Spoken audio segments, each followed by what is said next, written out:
方家茶？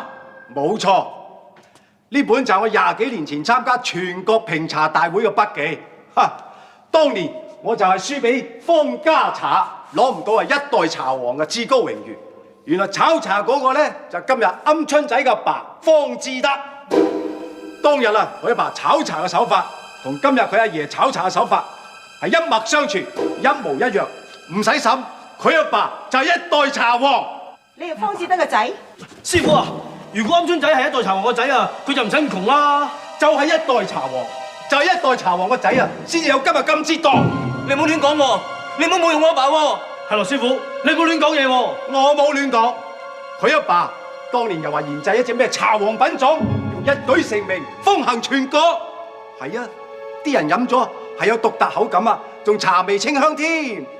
原來啊，佢阿爸喺啲茶入邊落咗啲雞母豬草，飲到啲人啊病到五顏六色，嗰個弊啊！我唔信，你亂講，我阿爸好人嚟嘅，你亂講。唔信就翻去問你阿爺，呢件事好多人都知嘅，冇得花㗎。唔怪得成家人搬到呢度啦，仲唔掂茶添？原來驚仇家揾到。